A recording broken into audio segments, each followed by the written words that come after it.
Nós vamos deixar aqui palavra bíblica nesse mês da família, com esse tema, edifica a tua casa. O banner que está sendo projetado já tem o versículo bíblico, mas eu vou pedir que você possa abrir na sua Bíblia para a gente poder fazer o que a gente chama em homilética de elucidação, né? Que é um comentário em cima do texto, em cima do versículo 27. Provérbios 24, versículo 27. Edifica a tua casa. Leiamos então. Cuida dos teus negócios lá fora, apronta a lavoura no campo e depois edifica a tua casa. Cuida dos teus negócios lá fora, apronta a lavoura no campo e depois edifica a tua casa. Edifica a tua casa, é esse termo que nós nos apropriamos do versículo para dar tema a essa palavra, a essa mensagem bíblica.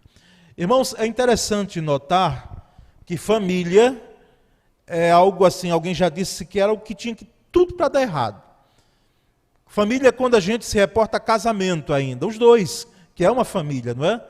Aqui quem casou era a família, os dois sendo um. E alguém já comentou, os comentaristas de família nessa área, diz assim, era algo que tinha tudo para dar errado. Por quê? Porque geralmente os cônjuges são diferentes. Se você é casado, eu diria que há muito mais diferença de você para o seu esposo, esposa, vice-versa, do que você imagina. Então, dessa ótica, daria errado.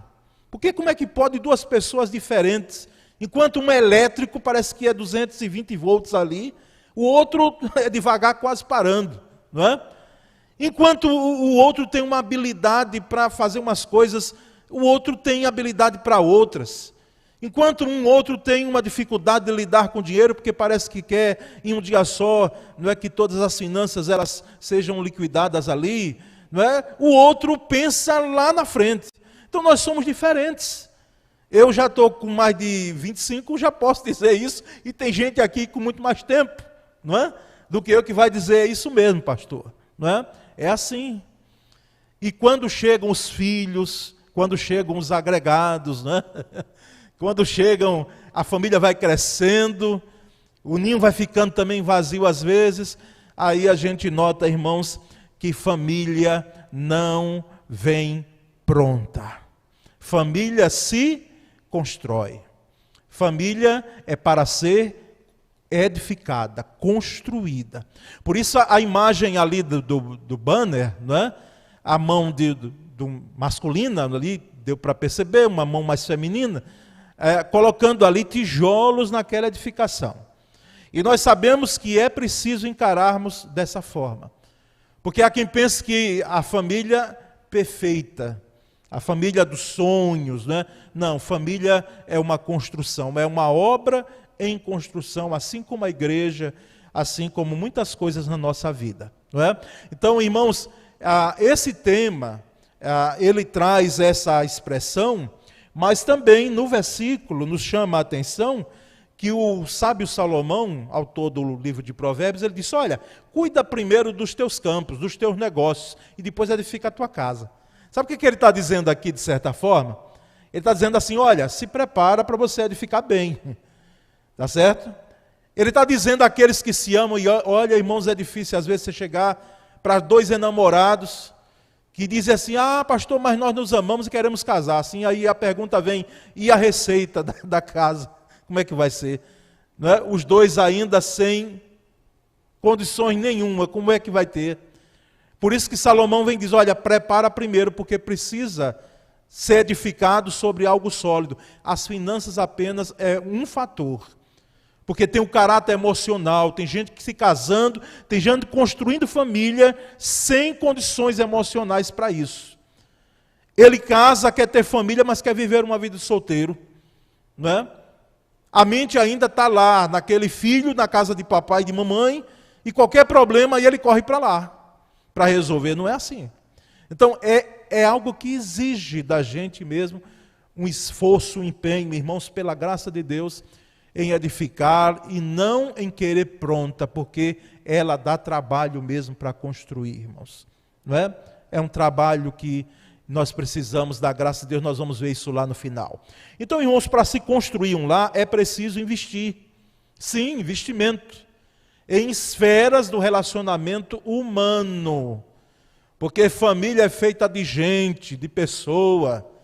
E família tem muito problema, porque tem ser humano lá dentro. Tem gente lá participando.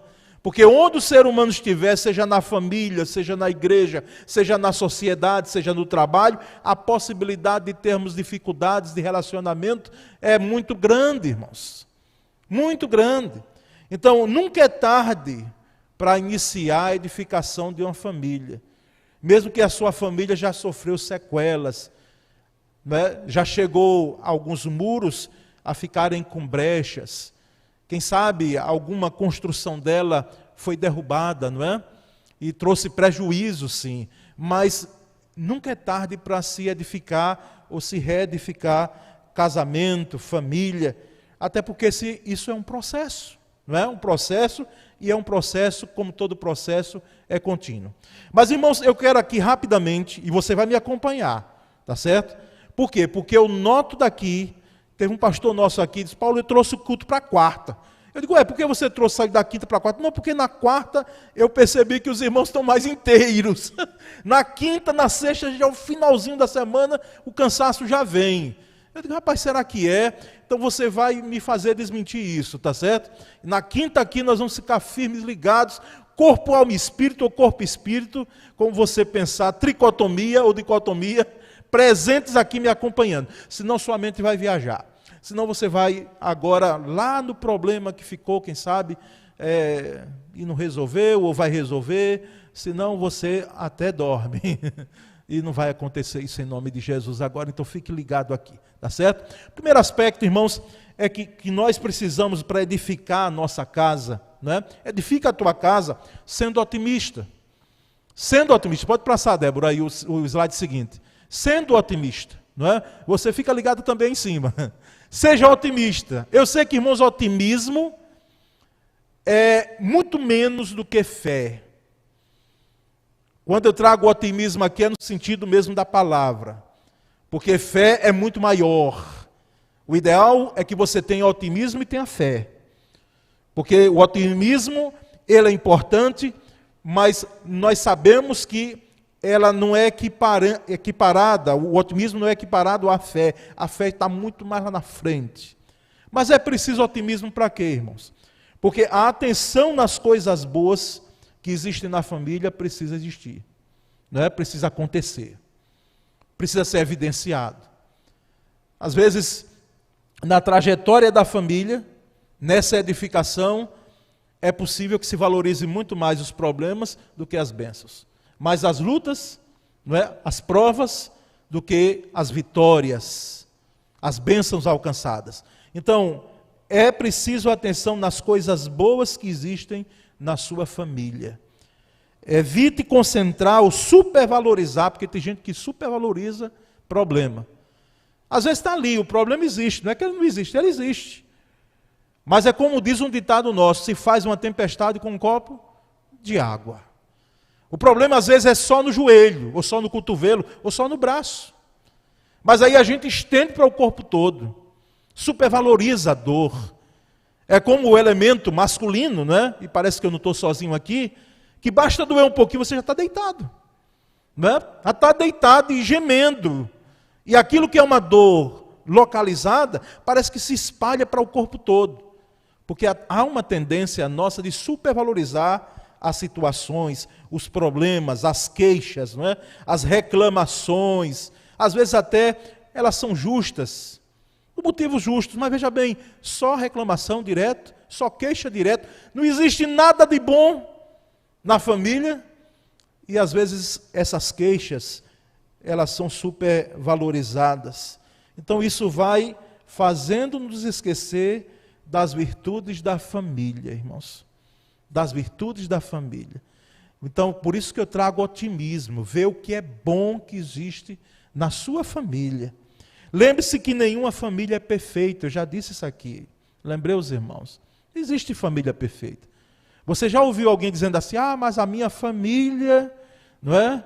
É isso, é aquilo. Vá morar para você ver. É morando debaixo do mesmo teto que você sabe quem é quem, não é? Quer saber quem eu sou, particularmente? Vá morar um dia lá em casa, passa um tempo comigo, assim como eu vou conhecer você melhor, convivendo com você. Porque em pouco tempo nós percebemos quem é quem. Então, irmãos, na verdade não existe uma perfeição no seio da família. Isso nós não devemos dizer para que os nossos erros sejam desculpáveis assim. Não. Mas é lembrarmos que existem fatores positivos ocorrendo com a nossa família. Porque é como diz, a grama do vizinho parece ser mais verde do que a nossa. Não é? Parece ser mais verde. Olha, eu conheci, não vou entrar muito em detalhes, porque pode ser que alguém conheceu aqui. Mas eu conheci um senhor que ele, uma vez mandou o filho pegar um pouco de areia da frente da casa do vizinho, para botar na frente da casa dele, porque ele olhava de lá e dizia, mas são ricos, são prósperos, tem fazenda, tem isso, tem aquilo, tem carro. E aí a gente sabe que isso aí é misticismo mesmo, né? É o aspecto místico que o brasileiro gosta. Por isso que esses segmentos religiosos, de ungir isso, ungir aquilo, com todo respeito, isso aí estoura de gente, porque o ser humano gosta disso, né?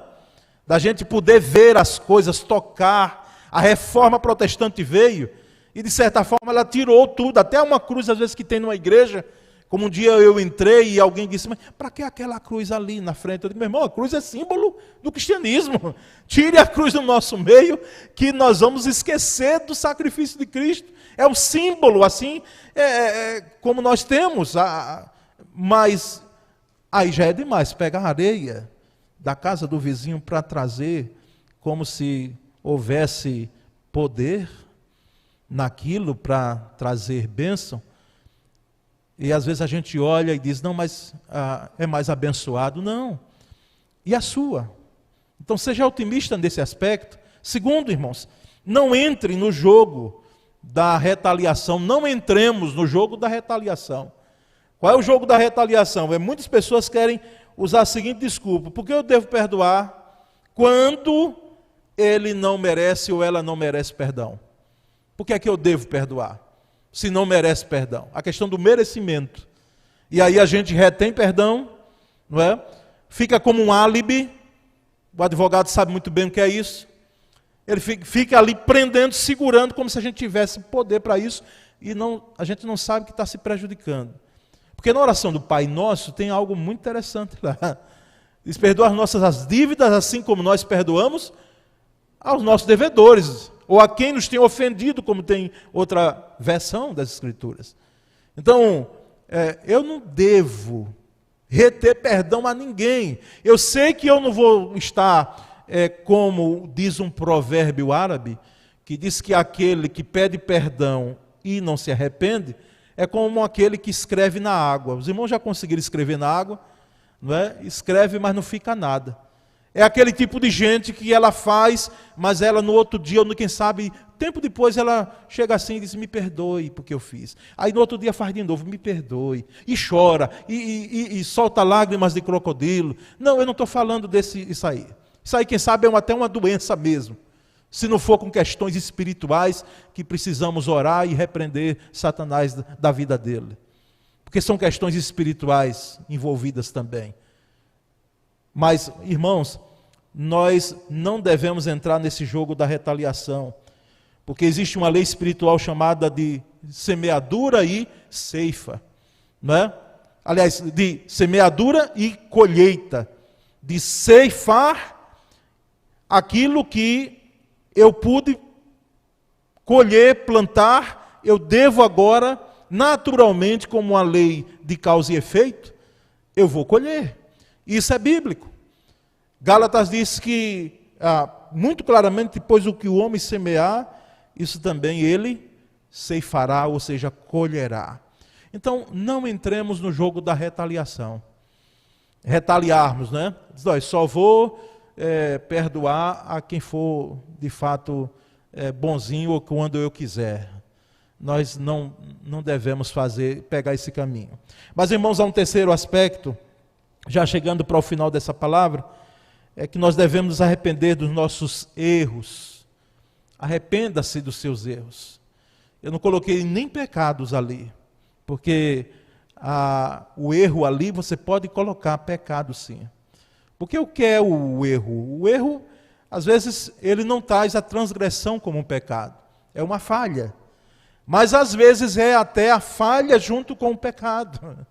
O pecado teologicamente, ou seja, houve a transgressão de um aspecto divino, de uma lei divina, de um preceito, vamos dizer assim, para não termos ideia da lei lá do Antigo Testamento, que aquela ali Cristo já cumpriu, mas de preceitos, de valores cristãos.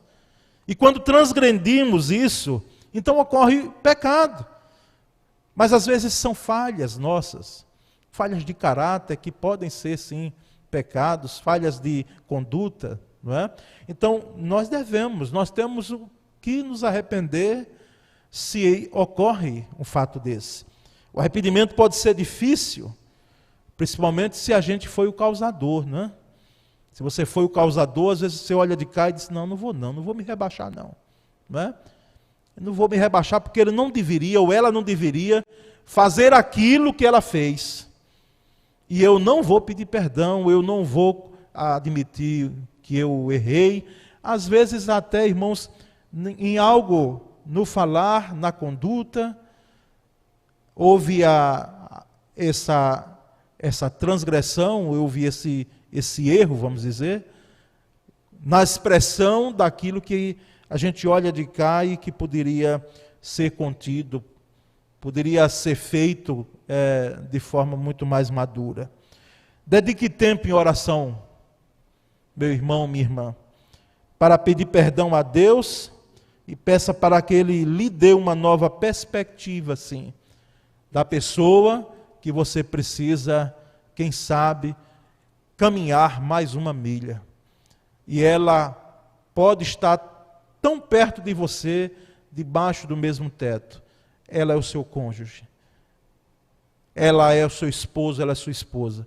Ela é um filho, quem sabe. É o seu pai, é a sua mãe. É alguém da família. É um genro, é um sogro. É alguém que está bem próximo. É alguém que faz parte do seu ambiente de trabalho. É um colega de trabalho. É alguém que faz parte da faculdade, não sei. Mas nós precisamos, irmãos, termos em mente de que nessa trajetória de construção da família, nós devemos olhar se não foi alguma transgressão, algum erro cometido.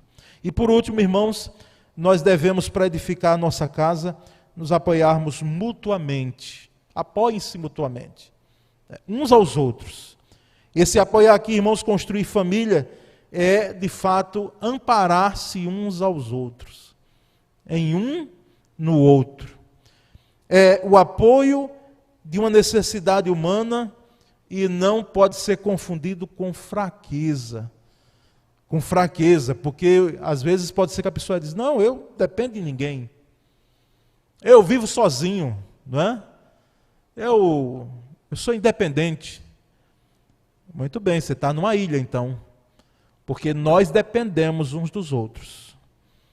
Às vezes ocorre uma coisa lá no outro lado do mundo. E nós, como nação aqui, nós sentimos os reflexos e como sentimos, não é? Então, nós dependemos sim uns dos outros. Um dia, falando da terceira idade, eu fiz menção de alguém que estava em gabinete, meu gabinete pastoral, e a aflição dela como esposo, sabe qual foi? E era um homem. Ele dizia, pastor, me dá um medo terrível em pensar que eu posso já usar fraldas geriátricas e eu ficar inválido numa cama e minha esposa e minhas filhas tendo que me trocar. Não é? Um medo esse homem tinha, um medo, um pavor, um terror. Ele já estava antecipando algo de que, quem sabe, poderia acontecer mesmo. Sabe, irmãos? Porque nós nascemos dependendo uns dos outros e vamos morrer dependendo uns dos outros. Numa formatura aqui, eu fiz menção de um filósofo, Michel Foucault, que é da linha, uma linha que eu não concordo muito bem, não pego muito o caminho dele, não é? Mas quem é da área de humanas já leu, já ouviu. Mas Foucault disse algo muito importante, muito interessante. Ele disse que nós não somos indivíduos, nós somos divíduos, ou seja, nós somos pessoas que precisam do outro. Nós não apenas somos gregários do ajuntamento, mas nós dependemos do outro. Se não fosse braços para cuidar da gente aqui, todos nós precisamos de braços que colocassem comida na nossa boca, porque nem procurar comida nós sabíamos. O que nós muito fazíamos era chorar, dizendo, eu estou com fome. E a voz era o choro, né? Mas até o alimento, foi preciso que alguém colocasse, foi preciso que alguém limpasse, foi preciso que alguém cuidasse, foi preciso que alguém trocasse, foi preciso que alguém zelasse, não é? Porque senão nós não estaríamos aqui, não íamos sobreviver. O ser humano não sobrevive sem o outro, sem a ajuda do outro. Quem sabe os outros seres vivos, eu fico olhando as tartarugas, né, quando nascem, meu Deus, instintivamente saem lá daquela ninhada e já correm para o mar e pronto. Está ali, longe. Não precisam mais, elas vão desenvolver sozinhas ali. Mas do ser humano não. Nós precisamos do outro, de cuidado, e vamos morrer precisando, irmãos. Então, precisamos nos apoiar uns nos outros. Eu finalizo, irmãos, aqui dizendo que nós não devemos, em hipótese alguma, desistir de edificar a família, desistir de colocar mais um tijolo, de tapar alguma brecha a mais, não é? De construir um pouco mais uma edificação. Nós não devemos desistir, pois ela é um presente que Deus nos deu, a família. Olha, irmãos, eu gosto muito de gente, eu vou dizer a vocês. Não é? E para lidar com a igreja, quem não gosta de gente vai fazer outra coisa. Porque Deus, quando chama a gente para lidar com gente, lidar com a igreja, você tem que gostar de cheiro de gente. Não é? Gostar de gente. E uma das coisas mais maravilhosas, olha, a igreja é uma bênção, eu gosto do ambiente de igreja, é uma maravilha, a minha vida, em termos de boa parte aqui, mas as minhas melhores experiências, elas estão no seio da minha família, dentro da minha casa. E quando a gente olha para trás, quem teve aqui uma família grande, que lá em casa foram 14, né? Muita gente, né? 14. Então a gente olha e como era bom aquele ambiente ali. Podia ser 3, 4 no caso da sua. Mas o que é que nós queremos colocar aqui? É de que a família é um presente de Deus para nós. É um presente, é uma dádiva de Deus para nós. E quando nós estamos bem em família, quando nós não desistimos de construir, nós vamos ter sucesso em outras áreas. Quer ver uma coisa quando a igreja não está bem? A igreja não está bem em algum momento? Não está bem? É porque as famílias também não estão bem. Porque a igreja é o reflexo da família. Porque a igreja é constituída de famílias.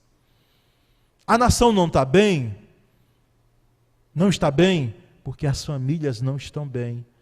A igreja, ela está precisando de uma reforma. E aí nós temos o reflexo disso, irmãos, em nossa nação. É assim. Então não devemos desistir de construir a família. E lembrarmos do Salmo 127, versículo 1, que acredito que a maioria aqui sabe. Salmo 127, versículo 1. Se o Senhor não edificar a casa, em vão trabalha o quê? Os que a edificam. Se o Senhor não edificar a casa. Então, num plano maior, num propósito maior, é Deus quem vai nos dando graça para edificarmos, sim. Mas é Ele que também que vai edificando a nossa vida. Ele vai construindo em nós o seu querer, a sua vontade. Então, em vão trabalhos que edificam. Tem gente que luta tanto, irmãos, porque confunde, sabe o quê? A grande confusão na mente de muita gente, para não me delongar muito, confunde lar, confunde família com casa, com construção. A casa é boa. O lar é muito mais do que casa. Porque a casa é feita de tijolos. O apartamento, a casa. Então, se tem a casa, se constrói a casa, aqui nem tanto, mas na zona rural, em alguns municípios, é a pessoa que faz a casa para morar nela. Constrói a casa e pensa que está construindo lá. Às vezes temos a casa, temos o apartamento, com empenho compramos, irmãos, pagando 30 anos, né? 30 anos, às vezes, ali para chegar e ter um imóvel, ter um teto. Mas nós não devemos confundir com lar.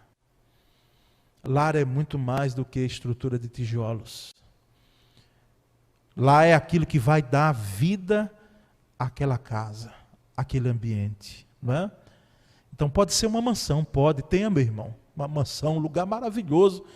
Não é? E me convide com outros pastores para passar lá um dia lá com você. Tenha. Mas pode ser também uma choupana, como diz um antigo hino nosso. Né? Mas se há amor no lar, se há edificação, ali há sim uma construção maravilhosa. Que Deus nos ajude, pela graça dele, e ele ajuda. Eu não sei se a gente está se autoajudando, né? E a gente precisa. Para que edifiquemos lares, né? Bem edificados para a glória do Senhor Jesus e para o nosso bem-estar, sim. Né? Para a nossa felicidade, para o nosso bem viver, sim. Louvado seja Deus. Amém, irmãos? Graças a Deus, glória a Deus. Irmão, nós queremos orar, porque depois de uma palavra dessa, nós precisamos sair daqui animados, fortalecidos, a não desistirmos de nossa família. Não é? Não desistirmos. Nós podemos colocar mais um tijolo, para que a construção da nossa família, do nosso lar, né, ela continue nesse processo. Então oremos e com a bênção também estaremos encerrando o culto dessa noite. Que o Senhor nos conceda um restante de semana na graça dele. Vamos ficar em pé nesse momento. Temos essa oração final e bênção. Ó Deus, muito obrigado nessa noite, porque sabemos que família não vem pronta.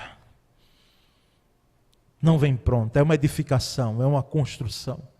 Nós estamos em constante obra, em constante construção. Muito obrigado, Senhor, porque cada tijolo, cada argamassa, cada brecha tapada, cada quarto construído, cada compartimento, ó Deus, nós percebemos claramente a Tua mão bondosa, fazendo com que nós venhamos a ter mais do que casa, nós venhamos a ter lar, um verdadeiro lar onde o Senhor é cultuado.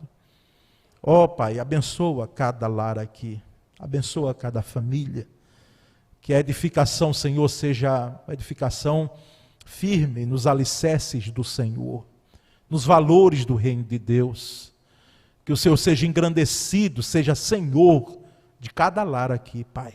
Muito obrigado. O Senhor pode entrar, como nós cantamos aqui, não fique na sala, Senhor, vá até os compartimentos mais íntimos da nossa vida, entra na nossa casa e reina poderosamente em cada lar, fazendo no Senhor crer a cada dia de que não devemos desistir dos nossos lares, das nossas famílias, do cônjuge, dos filhos. Oh Deus, nós oramos e agradecemos, Pai, por essa noite. E que o amor de Deus, o Pai, a graça de Cristo Jesus, o nosso Senhor, as doces e poderosas consolações do Espírito Santo, sejam conosco hoje e sempre. Amém.